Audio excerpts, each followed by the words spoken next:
Hey, how y'all doing? Back again, another episode of the It Factor. As always, I'm your host, Jeremy Robinson, and today we have someone special. Go ahead and introduce yourself, brother. Hey, everybody. My name is LaDarrion Williams. I am the author of the upcoming YA fantasy Blood at the Root. Yes, indeed. So, with that being said, how are you doing mentally, physically, and emotionally? I'm good. Everything's good. I'm currently working on book two. Everything's a little chaotic right now because it's fastly approaching. Yes. Even though it's 5 months out, but like everything is starting to roll. Like we're working on like the pre-order campaign, and I got to turn in book two in like in January. So I'm like, so yeah. So but everything's good mentally, physically, everything's good. That's good. That's good. So, let's go and jump into it, man. Like, what got you to write your book, man? And also just touch on the points that you touch on when it comes to HBCUs, Mhm. family size, ancestral background, things of that nature, man. Like, that's amazing. That's amazing. I haven't seen that. Yeah, sorry, I'm putting my phone on focus. But yes, so what inspired me to write the book? So, if I when I was in high school, it was like the YA boom, right? Like you had so Harry Potter was kind of like ending, so it was like that era of like you had to go to the movie theaters at 12 o'clock Mhm. at midnight, to go see it on a school night. So, Uh, and like Hunger Games, The Maze Runner, all of that, which we love. Like growing up, we all loved right. that. But as a black kid from the South, from Alabama, I loved them, but I also felt very disconnected from them, and I didn't really see myself in those type of stories. And if we were in those stories, we were only there to propel the white main character forward, Definitely. or we were basically the magical side character, right?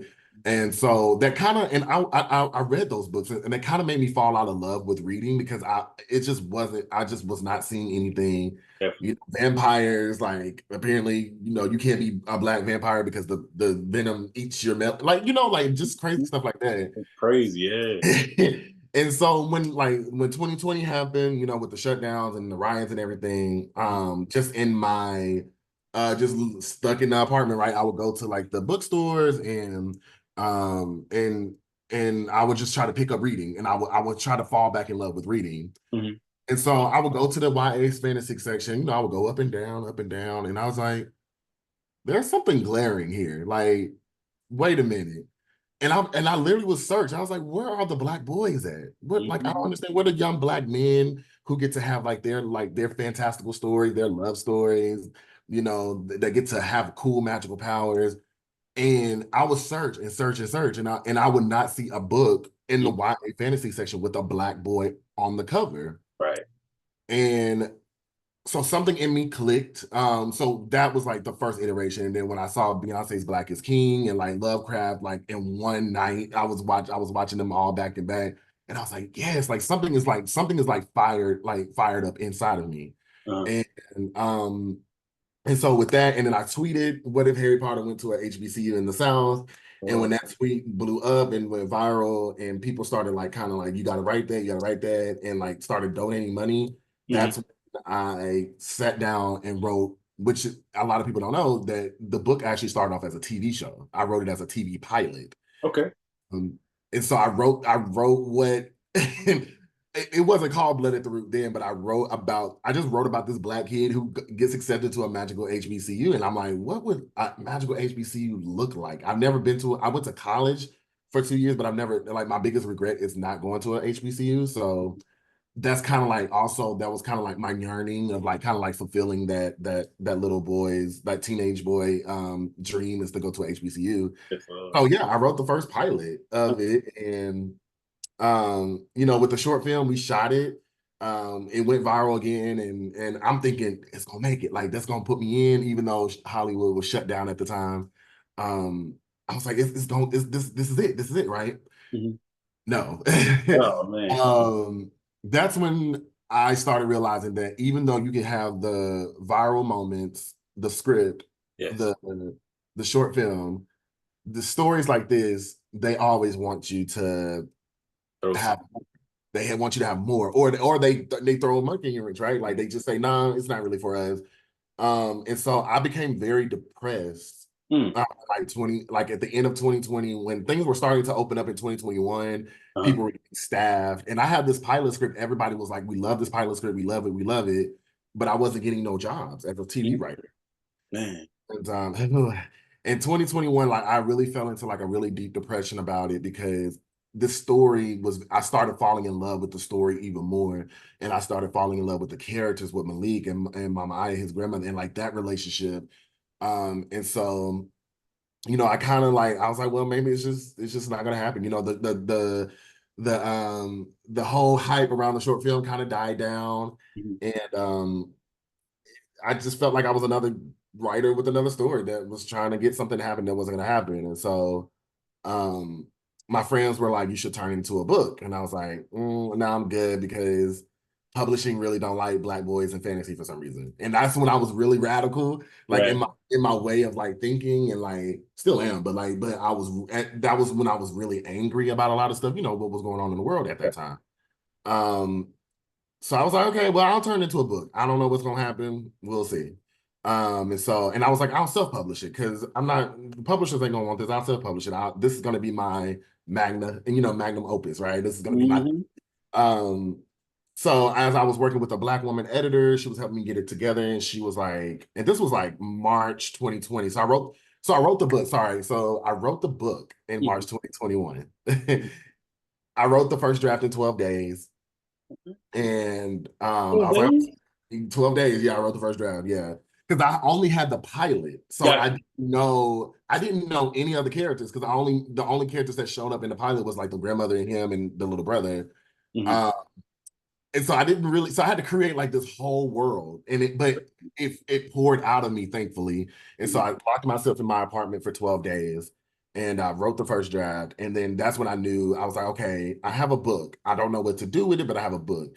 And so I hired an editor and a Black woman editor, Margot Weston. Shout out to her. She was amazing. And I was like, hey, I want to self-publish this book. Can you help me get it right? And so she helped me, and and this was like April 2021. Uh-huh. She's like, no, LaDarrion, I think you got to traditionally publish this, dude, because publishing needs a story like this. And I was giving her the spiel like, no, they're not gonna want it, they're not gonna buy it. And so she convinced me. She eventually convinced me to go traditionally published. So Hmm. she helped me shape it up. She helped me with the query letter. And so I went on sub to literary agents around May 2021, Hmm. basically the summer of 2021. Okay. And when you go on query for authors, like you have to wait and wait and wait. You Hmm. get rejections here and there. You get some requests there, and I was getting loaded rejections. I mean rejections all day, even like rejections like late at night. And I was like, yeah. I was telling that lady, I was like, see, I was telling Margo, I said, see, I told you they not gonna want it. Uh-huh. And I kept going, I kept going, I kept going. And eventually I got 3 offers from a literary agent, which I was like, oh my God, like what? So I ended up getting 3 offers. And then around August 2021, I signed with my current agent, Peter Knapp. And because he loved the book, and just what he was about and what he wanted to support, I went with him and we went straight into editing in September 2021. So that's a whole nother feat, right? You have to get the agent and then you have to edit the book to get it ready for publishers. Hmm. And so we edited the book for like an entire year. So all the way from September all the way to September 2022. Hmm. And then we went on sub to officially on sub to publishers September 19th. And that's when a whole nother roller coaster was happening. It was ups and downs, up and down. And I was getting rejections from editors left and right. Hmm. Um, around so like 3 months in, I was like, you kind of have to break up with your book, right? Like at this point, it's been a year, and I've been in 2 years actually, because I've been working on this story for 2 years. Right. And so I had to like kind of break up with my book because I was like, I don't know. Like I was getting rejected. They were rejecting the book and saying, like, we love it, we love it, we love it. But we don't know how to market this because we don't know what to literally, it was kind of like that energy. We was like, we don't know what to do with this. Hmm. So And granted, and thankfully, my playwriting career started taking off. So I went to Chicago for my first time to work on a new play. Mhm. And while I was in Chicago, my agent called me and he was like, "Hey, you got an offer Mhm. from a major publisher." I was like, "Oh, okay." And so we got an offer, and then and when you get an offer, you got to let all the other editors know that, hey, he has an offer, to see if they want to buy it. And so with that offer, we ended up getting another offer from HarperCollins, and then we ended up getting another offer from my current editor. And so they had to kind of like go back and forth and be like, I want this, auction it. And it was a big auction, and I ended up selling the book January 19th, 2023, as a trilogy of books, and working with my current editor at Penguin Random House, Labyrinth Road. And yeah, and it's been like that for this year. And now I'm working on book two. So It's this amazing. time last year, I Uh, was struggling to try to get it on, and now I'm working on book two. So it's crazy. So got you. that's the blood Dang. at the root crazy journey. Thank you, bro. I like that. I like that you gave me all of it because that's amazing. You pretty much don't get that. People be trying to break it up, but I like how you did that. Yeah, I yeah. would stay with that, man. So, like, what is your it factor? Why do you do what you do then? For me, what my whole motto really is to write myself into existence, right? And also, I really, I'm really passionate about telling stories from the Black boy perspective Yes. and the complexities. Because I feel like a lot of times we don't get really those really complex stories from the Black boy POV. Mhm. And looking at it through the lens of magic, looking at it through the lens of, and asking questions about, Black masculinity and all of this. And I feel like that's my mission, Mhm. is to really try to change it up when in regards to like publishing and all of that. And I really want to tell the truth. Like I want to ask questions as a writer, tough questions that a lot of people try to hide and try to sweep under the rug. But I also want to call into action on a lot of stuff. So I think that's my it factor. Like I really want to tell the stories that a lot of young Black boys don't get to see. Right. Um, that's my biggest model. That's my it factor as a I writer. I love hope I answered the I love question that. And right. you doing that. No, no, you doing. They did a great job. Yeah, You doing that, definitely, man. I thank would you. say also, how do my viewers, man, my supporters, the people that I love, my family, and I get you to get that book more out, man, keep it growing and different things like that. Because you need all the support you can get, and Yeah. you're already doing a great job. So definitely, what can we do, man? I appreciate it. The biggest thing right now is because the way book bannings are happening, specifically towards Black books, right? They're Yeah. banning everything, especially in the South, and just the whole critical race theory and all of that jazz.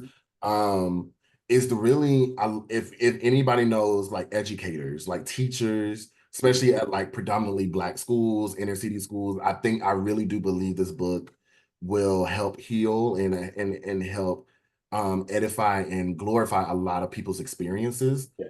and also open them up to something that we really don't necessarily talk about, especially in the Black community, when it comes to our spirituality versus like Christianity and our original African spirituality, right? But I really want teachers, and I need the help of like educators. So going to your local libraries and local schools and requesting the book, that really helps me as a Black author. Mhm. And also pre-ordering, because pre-orders are very important for Black and marginalized authors, because even though when you get the book deal, it's still a fight.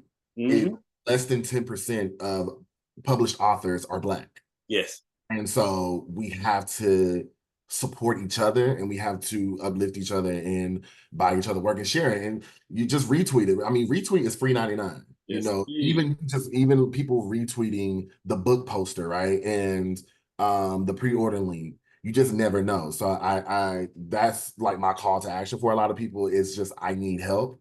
Mhm. Uh, I'm only one person, I try to do Twitter and Instagram and TikTok, but like just getting into those echo chambers, right? Like of just people, different types of people, especially in the Black community. So like local Black bookstores, if you know any, Mhm. and if they don't have it in their incoming stock, request it.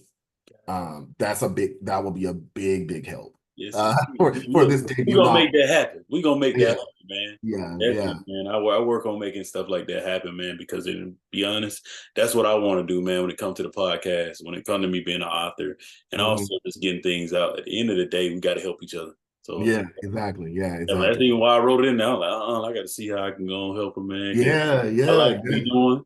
Definitely. That's a big help. That's a big and that's what I'm noticing. And also, what I've been told from my publisher. So like a lot of black owned bookstores, we're gonna do like signed copies. Yes. And like some book plates. There's going to be some really exciting things as far as the pre-order campaign to Hmm. do with the book. And so yeah, but also I definitely want to support the black bookstores because I know black businesses and like just opening a black bookstore, that's a feat A in lot. this, right? And so I definitely want to, however I can support as an author, have my books there, but also they can support me and do book signings there and stuff like that. So yeah, Definitely. that's what I And need help with I right would now. say also, I say it this much too, man.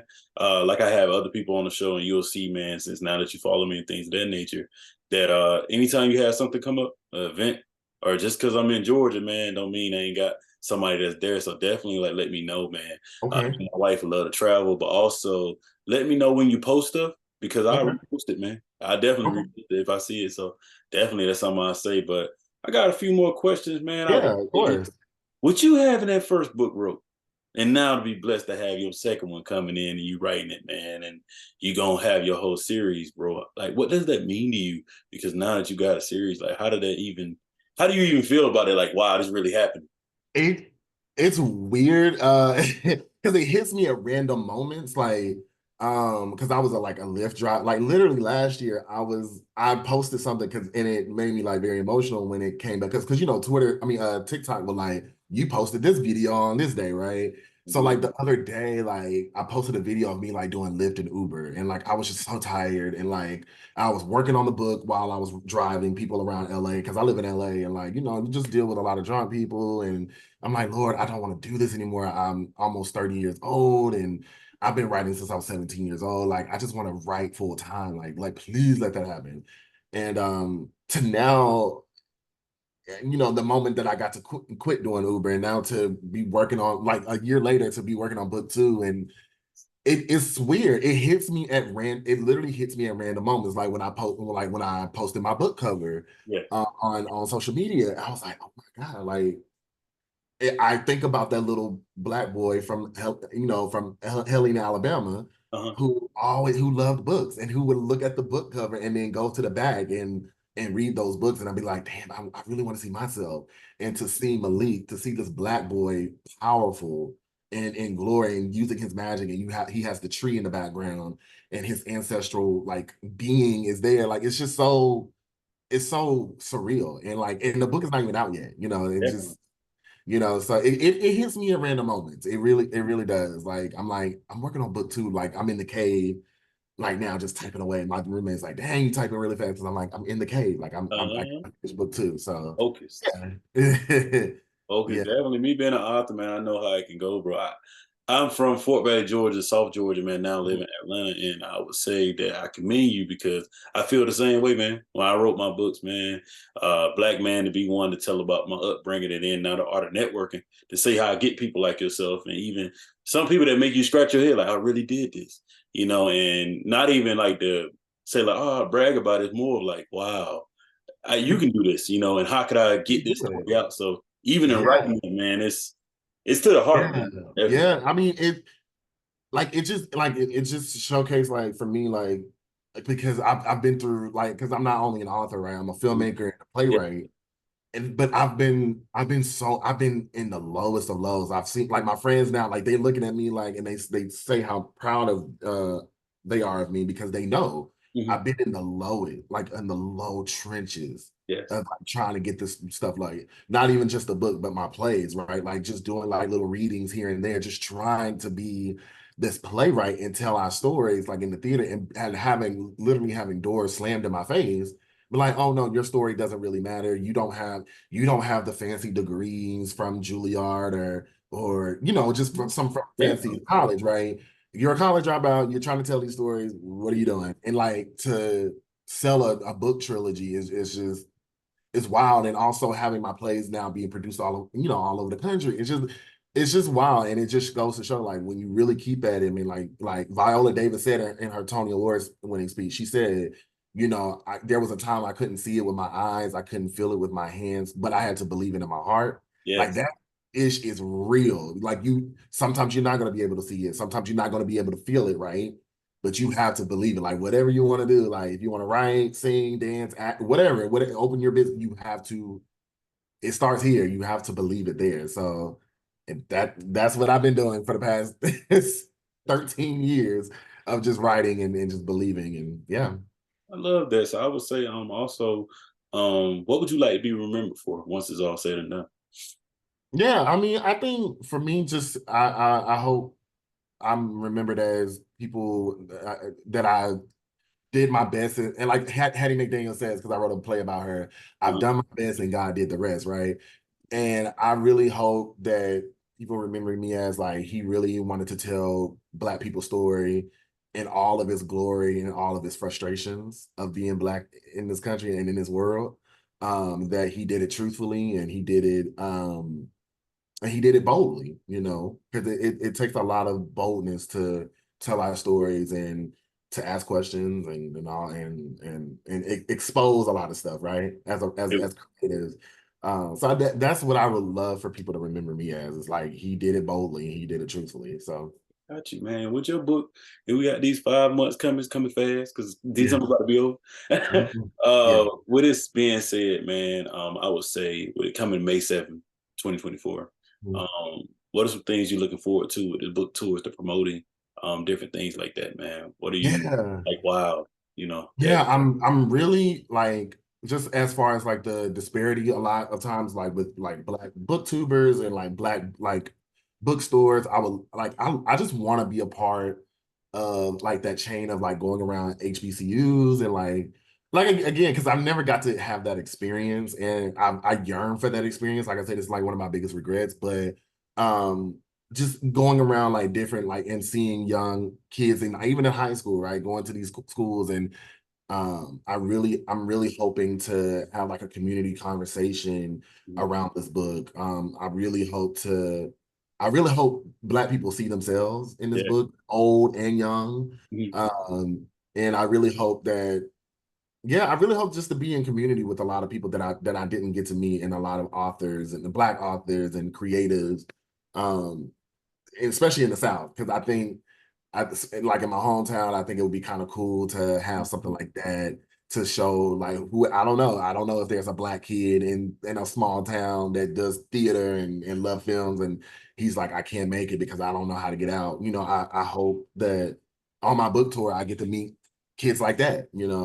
Um, yeah, that's my biggest hope with this book tour and like with this book. So yeah, hopefully my publishers are setting some stuff up like that. So we're gonna see, in summer 2024. But that's definitely gonna be something I'm working towards. I love that. I love that. I would say, what do you want people to take from your book once it's read and we going through it, man? Yeah. I want people to take what I want people to take from Blood at the Root is that it's okay to be angry. Mhm. It's okay to be broken. Yes. I feel like a lot of times, when we say we're broken, like we look at it like, of course, it's a bad thing, right? But when Mhm. you're broken, you just never know when you start to piece yourself back together. That's when you can like make yourself whole in the way that you want to be. And I think it's okay to, I think it's okay to feel connected to something because I think Black people historically, right, we have been so disconnected from our roots, our ancestry, Mhm. and I want people to take back like it's like talk to your elders in your family. I just found out from one of my aunties that the book, and I got it right here, Barracoon by Zora Neale Hurston. That's my great great grandfather. Didn't even know that. I didn't even know that. Gotta get that research, man. Gotta talk to. Yeah, like, and it's crazy because I'm using this as an inspiration for book two, Mhm. and I always felt very connected to it. And when I posted it on Facebook, she was like, "You do know that's your great great grandfather, right?" I was like, and this is an elder in my family, right? So I think it's so important to feel the book is about connection. Blood at the Root, and like just the trilogy itself is about reconnecting to our ancestry and finding the beauty in all of it. Like I said, the glory and the frustration of being Black in this country. And so that's why I want people to really, really take away from it. It's like it's okay to feel angry and broken, but also it's okay to reconnect. Yeah, I think it's time for us to reconnect to definitely, man. what's I'm ready ancestral. for this. I'm ready for this. I'm Yeah, excited. Yeah, you got it. yeah. I hope people like it. I hope people like it, and yeah, I'm working. Like I said, I'm working on book two, and like the world is gonna grow, and you're gonna meet new people, and you're gonna know. You're gonna see some African American folk tales that we don't get taught, Uh, in schools. And also to see that a lot of things that Black people do, you're like, oh, that's actually hoodoo. Like you do uh, realize that, right? And it's gonna be really fun, like conversation. I'm already having conversations like that with my mom. gosh. Um, and she's starting to realize, like, oh, okay, yeah, that is what, so yeah, I'm ready. that's what I'm I'm ready. excited about. I'm ready for it. So, do you have any questions for me? um, I mean, how can I support you? Like, are your books on Amazon, and Yeah, so it's on Amazon. are you Barnes traditionally and Noble. published? Self-published. Yep. Self-published. Self-published? Oh, okay. So yeah, I definitely want to support you, Yeah. I'm and on buy your Amazon and Barnes and Noble, kind of everywhere. favorite. Okay. I'll send them to you, man. And Okay, yeah, definitely. also, thank you, man. I say the biggest thing when it comes to the podcast, I love doing it. It's on YouTube, Apple Music, different things like that. And you're part of the network now, so you'll see all my stuff now. So definitely. But thank you for the day, man. Definitely. Yeah, thank you for taking the time out to do this. Because again, like it's like I said, when I say it's a fight, Hmm. um, even though this book is here, it's still I'm still fighting to have it recognized, because in the book community, I'm gonna be quite real. Like a lot of people are not used to seeing a Black boy on the cover. They're not used to. Uh-uh. And uh and Definitely. and it's not even, and it's no shame to anybody, but I'm noticing that the book is not even making a lot of like 2024 upcoming debut lists. And Hmm. I'm like, oh, okay, my book is not there, but everybody else books. So I appreciate you. I really do appreciate you doing this, because a lot of people are not doing, even though they say they like we support, but then like They, yeah, yeah, you they know, support what they want to support, man. And that's a whole another story. That's for that's a episode whole nother two. story. And That's a for whole nother look. time. That's for Yeah, episode two. When we yeah, in but person, we in yeah, person. but I think just sitting here talking with you, like a fellow creative, just you allowing me to tell my story, and just receiving it, it means a lot to me as a writer, and to know that, potentially you're going to be affected by this book, and you're already like, loving it, and seeing yourself in it. It means a lot. So like I said, I really appreciate you just taking the time out and doing this. Definitely no problem, man. And I would say also, with me having all these black people, having my book right here, my second book, and having Yeah. all these amazing black people that I had on the show, I'm gonna Okay. be honest. Yeah. Amazon wrote a review, and then Barnes and Nobles, a white lady wrote a review and was like, "This is should have been here a long time ago." I'm thankful she tuned in to my episodes, brought her friends and family to know about it, because she was like, "I didn't know it was a black lady in the NFL, the first black lady that's a referee, and we in the 2020s." I'm like, "Yeah." And then she kept going down the list of the different people that I have interviewed. She was like, "I love what you're doing," and just to hear that from our people, it's amazing. Mhm. Don't get me That's wrong, amazing. but to hear that from other people in the world, man, especially from white people, man, it's going. So giving that to you, it's gonna same thing gonna happen, because I grew up reading Harry Potter, and I'm like, all right, cool. But I'm going to my mama and like, I want somebody. Oh, why can't I write? Or what's gonna happen if I write something like this? And she like, yeah, just think about it. And you like, okay, Yeah. cool. So now to see you definitely Mhm. hit me, because I was like, I got to reach out and have him on the show, because this is something that's gonna change the world, man. Definitely, Mhm. I received that, and I appreciate that. Thank you so much. man. So have a And I good can't wait to read that, because that needs to be a TV show. hey, Just that's what I do. based Look, off of what you just said, I'm like, wait, what? I didn't even know that. Like that's crazy. it's a lot of people, man, that I had interviews. So we'll have our conversation, but definitely, man, it catch me off guard every time. I'm like, wait a minute. So yeah, That definitely needs to be a TV show already. I'm like, I will watch the crap out of that. Like that, yeah. Yes, I'm definitely buying that. I look forward to talking to you soon, man. Thank you, man. Thank you so much. Yes, indeed.